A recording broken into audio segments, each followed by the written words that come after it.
My name is Dr. Michelle Higgins. I'm a urology resident at Johns Hopkins, and I will be discussing our research on the impact of diet and exercise on prostate cancer progression in men on active surveillance. Low-grade prostate cancer is usually monitored with active surveillance rather than upfront treatment with radiation or surgery. This helps patients avoid unwanted side effects of cancer treatment while monitoring for any possible cancer progression. Men can remain on active surveillance for prostate cancer for years. Patients often ask if exercise or diet can impact the progression of their prostate cancer. We wanted to answer that question. At Johns Hopkins, we follow a large group of men with low-grade prostate cancer on surveillance.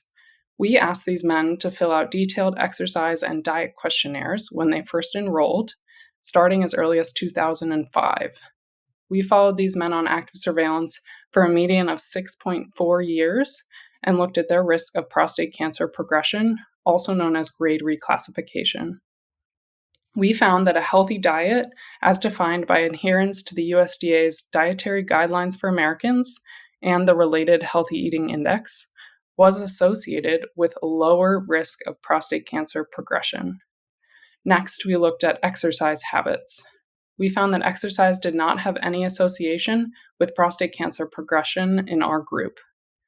We conclude that while a healthy diet is associated with a decreased risk of prostate cancer progression for men on active surveillance, exercise or increased physical activity does not appear to directly impact cancer progression in this group.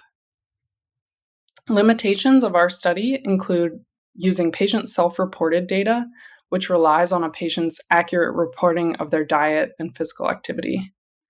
The median exercise levels reported were high on average, suggesting either that men in this group are more active than the average person or overestimated their own activity level. Another limitation is this was a single institution study. Based on our results, we recommend to our prostate cancer patients on active surveillance that a healthy diet may decrease their risk of cancer progression. We cannot say for certain that exercise has no impact on prostate cancer outcomes.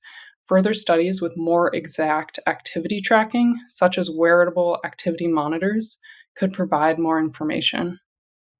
We continue to recommend that men on active surveillance adhere to an exercise regimen and healthy diet and lifestyle.